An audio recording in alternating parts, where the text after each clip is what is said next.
ما شاء لا حول ولا قوة إلا بالله العلي العظيم. أعوذ بالله من الشيطان اللعين الرجيم. بسم الله الرحمن الرحيم. الحمد لله رب العالمين، ثم الصلاة والسلام على أشرف الأنبياء والمرسلين سيدنا ونبينا وحبيبنا مولانا بالقاسم محمد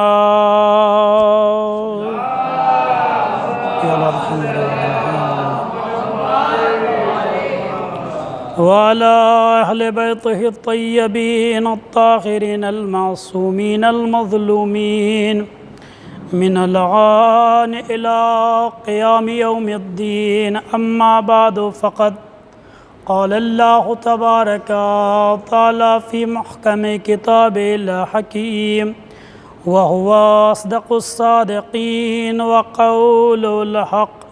بسم الله الرحمن الرحيم. يا أيها الذين آمنوا اتقوا الله وكونوا مع الصادقين.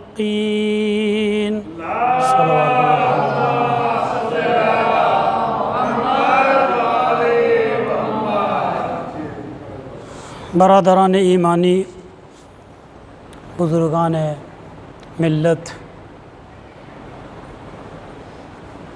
آج شب ولادت امام رؤوف یعنی ہماری 8ویں حجت امام علی ابن موسیٰ الرضا علیہ السلام کی ولادت کی شب ہے، اور ہم سب اپنے اس آخری امام کو جو اس وقت غیبت کے پردے میں ہے، اس کو مبارکباد مل جل کے پیش کرتے ہیں، اور اس امید سے خود آئے ہوئے ہیں کہ امام رؤوف جن کی تمام صفتوں میں سے ایک صفت یہ ہے کہ بہت ہی مہربان امام ہے، بہت رحم والا امام ہے. اسی لیے جتنے بھی ہمارے امام ہیں سارے مہربانی کرتے ہیں، رحم کرتے ہیں لوگوں کے ساتھ، لیکن کسی کے لیے بھی ہر امام کا ایک مخصوص لقب ہے. اس امام کا جو لقب ہے امام رؤوف، وہ کسی اور امام کے لیے استعمال نہیں ہوا ہے. عزیزان محترم، یہ ہماری مجلسیں اور یہ محفلیں ہماری جو ہوتی ہیں، یہ طریقہ اس لیے بھی ہے چونکہ آپ تاریخ ائمہ کی اٹھا کے دیکھیں تو آپ کو وہاں ملے گا کہ جتنے بھی معصومین ہمارے گزرے ہیں، انہوں نے ہر ایک دور میں ایک طریقہ اپنایا ہے جس کے ذریعے سے وہ تمام ہونے والی وہ تمام واقعات جو ان کے اوپر مصیبتوں کے آئے ہیں، یا وہ تمام واقعات کی جو ان کی کرامات اور معجزے سے تعلق رکھتے ہیں، جو ان کے فضائل کے اس میں بیان ہوئے ہیں، ایک طریقے کے طور پہ یہ جو تبلیغی طریقہ اپنایا ہے معصومین نے، اس میں سے کبھی اماموں نے اپنے دور میں خطبوں کے ذریعے سے بیان کیا ہے، اور کبھی اماموں نے دعا کے طریقے سے، کبھی دعا کا طریقہ استعمال کیا ہے. اور واقعہ کربلا کے بعد یہ جو نئی تحریک نکل کے آئی وہ عزاداری کے حوالے سے آئی، چونکہ ایک ایسا وقت میں فراہم ہوتا ہے انسان کے لیے کہ جو فرش پہ آ کے، یہ چاہے مجلسیں ہوں اور چاہے محفلیں ہوں، یہاں آنے کے بعد دو چیزیں حاصل آدمی کو ہوتی ہیں. پہلی یہ کہ اس کو پتہ چلتا ہے کہ ہمارے اماموں کے اوپر جو مصیبتیں آئی ہیں، جن کی بنا کے اوپر ان کی شہادتیں ہوئی ہیں، کیوں ہوئی ہیں، اس کے پس منظر کو سمجھا جائے۔ اور دوسری چیز یہ ہے کہ اس محفل کے ذریعے سے، اس مجلس کے ذریعے سے ان کے فضائل جو چھپے ہوئے ہیں ان کو سمجھا جائے اور ان کو جانا جائے۔ عزیزان محترم، جس امام کے حوالے سے ہم لوگ یہاں پہ آئے ہیں، مختصر سی تاریخ کے اوپر نظر ڈالوں گا۔ امام جن کے والد گرامی امام موسیٰ کاظم علیہ السلام،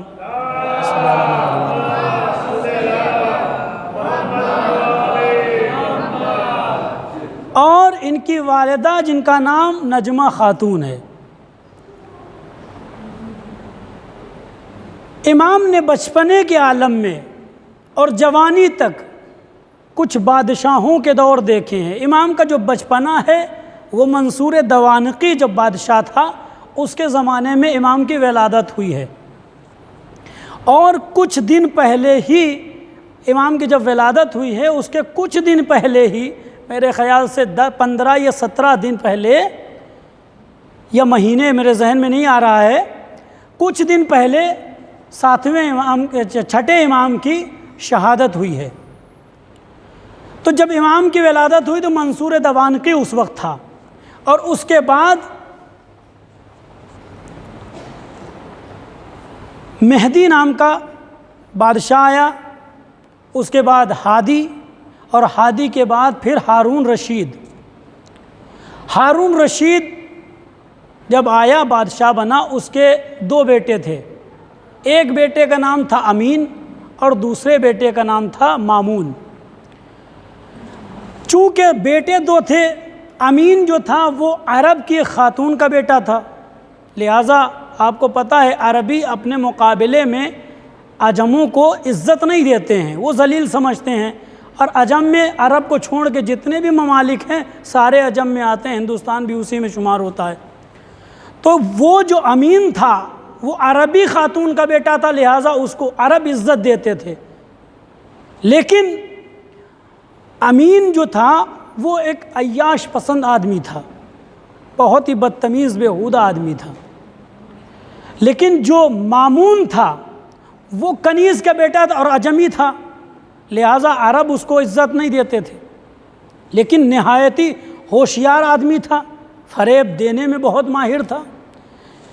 ہارون رشید یہ چاہتا تھا کہ یہ مامون میرا وارث بنے، یعنی جو عجمی عورت کا بیٹا تھا، کنیز کا بیٹا تھا، وہ وارث بنے، چونکہ اس کو پتہ تھا کہ اگر امین بن گیا تو حکومت کو خطرہ ہو جائے گا، لہٰذا اس نے چاہا کہ مامون بنے۔ لیکن عرب چونکہ وہ عجمی تھا، عجمی ماں کا بیٹا تھا، لہٰذا اسے عزت نہیں دیتے تھے، وہ چاہتے تھے کہ امین بادشاہ بنے، لہٰذا یہی ہوا۔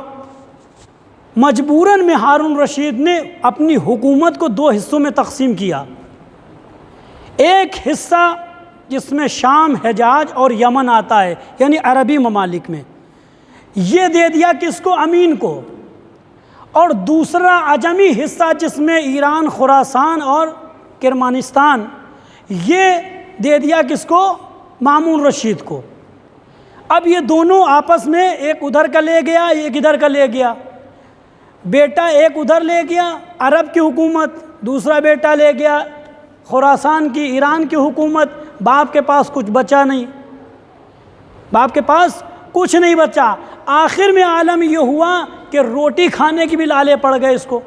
اچھا، بیٹوں نے معمولی غذا اس لیے دینا شروع کر دی چونکہ اگر اس کو بہترین غذا دیں گے باپ کو یعنی ہارون رشید کو تو ہو سکتا ہے دوبارہ سے پھر حکومت کا لالچ آ جائے، کیونکہ حکومت کے جو لالچ حکومت کا ہوتا ہے، تخت و تاج کا جو لالچ ہوتا ہے، جو اس کی عیش و آرام ہوتی ہے انسان کو، وہ اتنی جلدی بھولتا نہیں ہے۔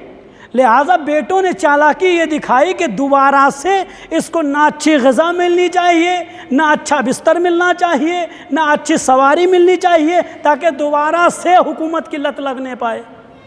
لہٰذا انہوں نے اس کو معمولی سامان، معمولی غذا، معمولی سواری دینا شروع کر دی۔ تو آخر میں یہ ہوا کہ اس کے اوپر پریشانی آ گئی اور اسی پریشانی کے عالم میں زندگی بسر کی۔ میں کہوں گا تو اتنا تو ہونا ہی چاہیے تھا کہ جو غاصب حکومت لے کے بیٹھتے ہیں ان کا انجام یہی ہوتا ہے، اور اللہ دنیا میں اتنی تو سزا دیتا ہی ہے کہ انسان آخری وقت اپنی اوقات کو سمجھ لے کہ جب یہاں عالم یہ ہے تو وہاں کیا عالم ہوگا۔ ایک صلوات پڑھے محمد و آل محمد پر۔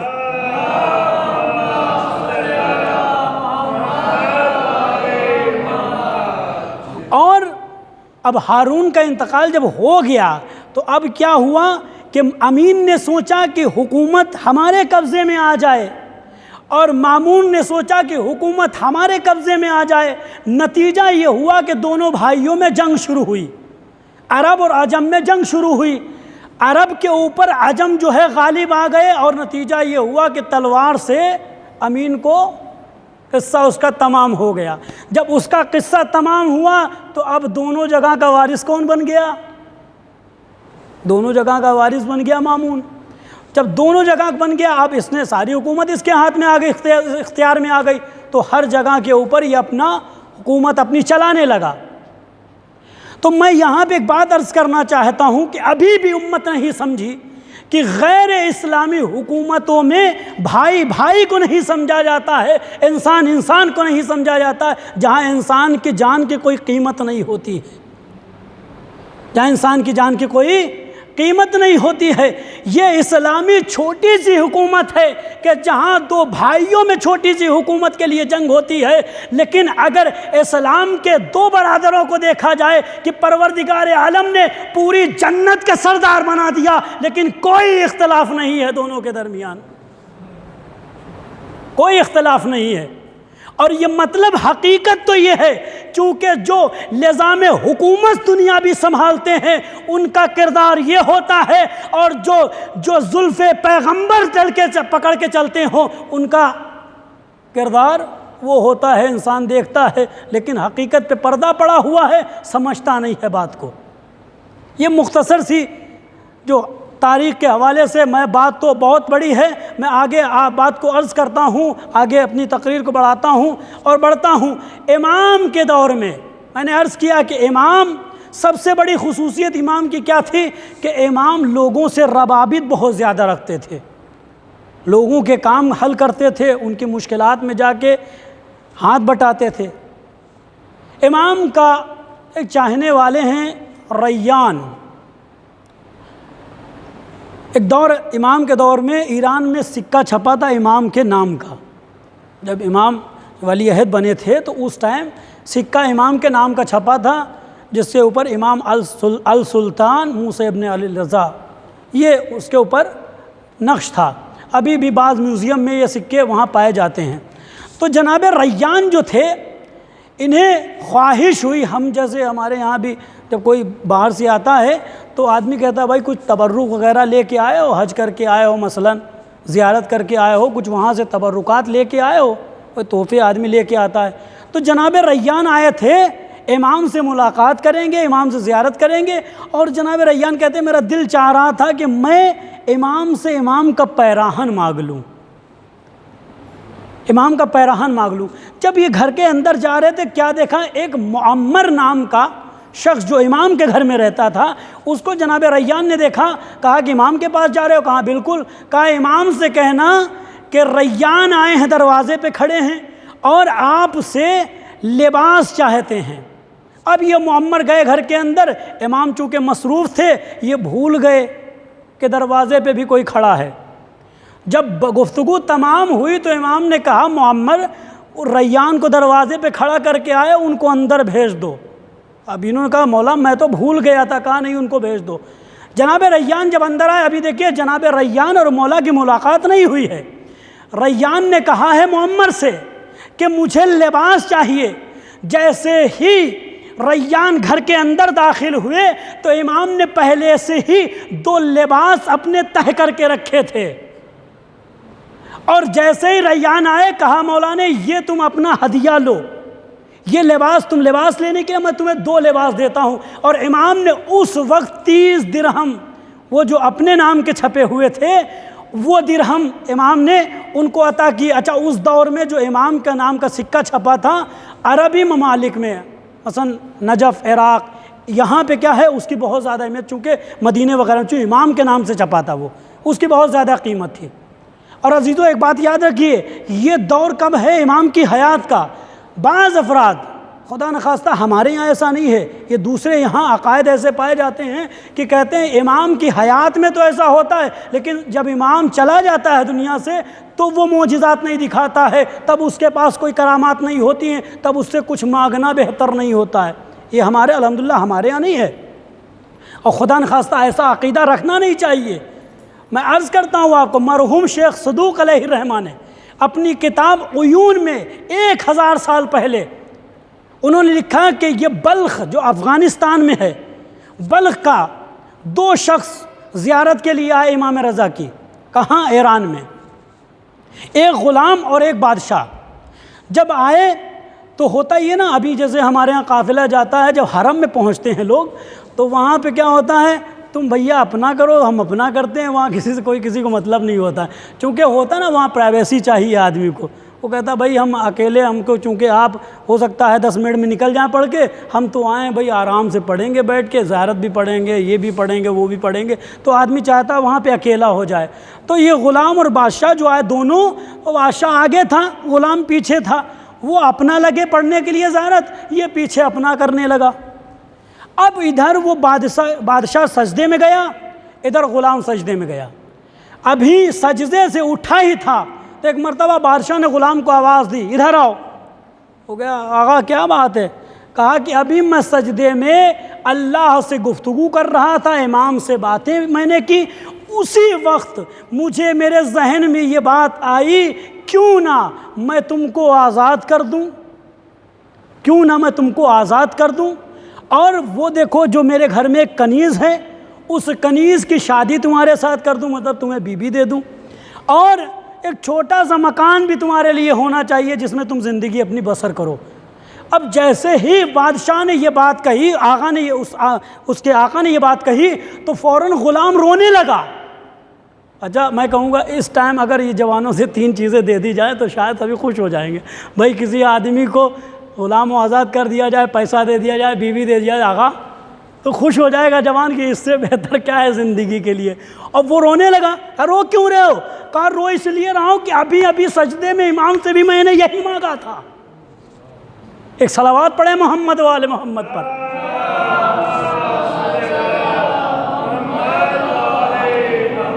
کہا سجدے میں امام رضا سے بھی میں نے یہی کہا تھا، مولا کیا ہو سکتا ہے کہ میں آزاد ہو جاؤں؟ کیا ہو سکتا ہے کہ مجھے بھی بیوی مل جائے؟ کیا ہو سکتا ہے میرا بھی اپنا کوئی گھر ہو؟ جیسے ہی سجدے سے سر اٹھایا، اتنی جلدی دعا قبول ہوتی ہے یہ پتہ نہیں تھا مجھے۔ وہاں دیکھو اس نے ارادہ کیا اور یہاں انہوں نے دعا کی، فوراً دعا قبول ہو گئی۔ یہ امام کی زندگی میں، امام کی زندگی کے بعد ہے۔ امام بڑا مہربان ہے واقعاً، خدا کی قسم۔ جو لوگ وہاں رہتے ہیں، جو طلبہ وہاں رہتے ہیں، ان سے پوچھو کہ کبھی کبھی ایسا ہوتا ہے نا کہ کسی مدرسے میں پتہ چلتا شہریہ نہیں ہے اس مہینے کا، کیونکہ چھٹیاں ہو جاتی، کسی کی غیبت ہو جاتی تو ادھر شہریہ کاٹ لیا، ادھر شہریہ، چونکہ شہریہ بڑے کاٹے جاتے ہیں، لوگ بھی عجیب طریقے کے ہوتے ہیں۔ ایسا مسئلہ ہوتا ہے کہ کبھی خود جو خوابگاہ جہاں بچے رہتے ہیں کہ وہاں مہینے کے کھانے کا راشن تک کا پیسہ نہیں ہوتا ہے، لیکن ایسے ماحول میں بھی مہینہ کیسے گزر جاتا ہے کوئی خبر نہیں ہوتی ہے۔ واقعاً امام کیسے پورا کرتے ہیں وہ آدمی وہی جو رہتا ہے اسے پتہ ہے۔ بڑا مہربان امام واقعاً، چونکہ میں رہا ہوں مجھے معلوم ہے جو حالات وہاں پہ گزرے ہیں، جتنی سکون سے زندگی گزرتی ہے، خدا کی قسم وہ ایسی زندگی کہیں نہیں ہے۔ یا آپ بھائی کے دربار میں رہیے یا کریمہ اہل بیت جو بہن ہے قم میں، وہاں بھی جائیے، آپ کو احساس، میں نے یہ میں اپنے تجربے کی بات بتا رہا ہوں، میں نے خود یہ احساس کیا ہے جب کریمہ اہل بیت کے ذریعے سے میں لپٹا ہوں تو مجھے ایسا لگتا ہی نہیں تھا کہ اپنی ماں کی گود میں ہوں یا معصومہ کی گود میں ہوں۔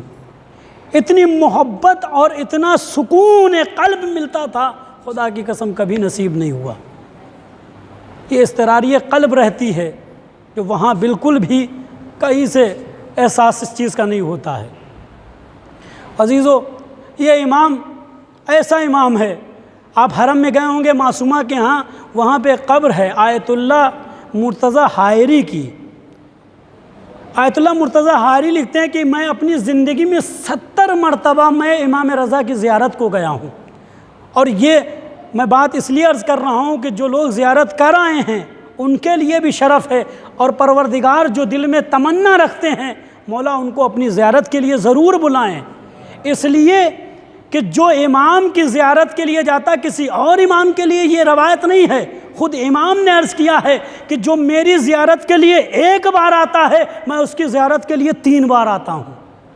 آیت اللہ مرتضیٰ حائری لکھتے ہیں میں 70 مرتبہ زیارت کو گیا امام کی۔ جب 70ویں مرتبہ میں زیارت کو گیا تو امام نے مجھ سے کہا آیت اللہ مرتضیٰ حائری اب زیارت کے لیے مت آنا، اب زیارت کے لیے مت آنا۔ اب وہ کہتے ہیں کہ جب میں پلٹا اور میں نے جو اگلی مرتبہ اپنے دوستوں کے ساتھ جن کے ساتھ جانا رہتا تھا انہوں نے مجھ سے کہا چلو گے نہیں بھائی، تو میں نے ان سے منع کر دیا کہ میں نہیں جا سکتا۔ کہا کیوں؟ عجب۔ کہا اس لیے نہیں جا سکتا کہ آقا نے خود منع کیا ہے، اس لیے مجھے پتہ ہے یہ آخری سال ہے ہماری زندگی کا۔ آقا نے کہا میں اب تمہاری ملاقات کے لیے آنے والا ہوں، تم یہاں مت آنا۔ اب وہ اسی سال آیت اللہ مرتضیٰ حائری کا انتقال ہوتا ہے۔ جب انتقال ہو گیا، جو خاص دوست ہوتے ہیں نا بہت قریبی، ان کے بھی ایک قریبی دوست تھے، وہ کہتے ہیں کہ مجھے خواب میں آیت اللہ مرتضیٰ حائری آئے، میں نے ان سے پوچھا کیا دوبارہ دنیا میں پھر پلٹنا چاہتے ہو؟ کہا ہاں بالکل۔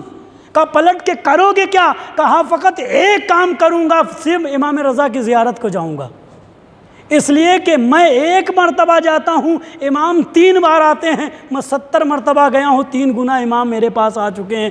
اور آپ سوچئے کہ جس قبر میں جس جگہ پہ بھی امام آ جائے تو پھر فرشتوں کی مجال ہے۔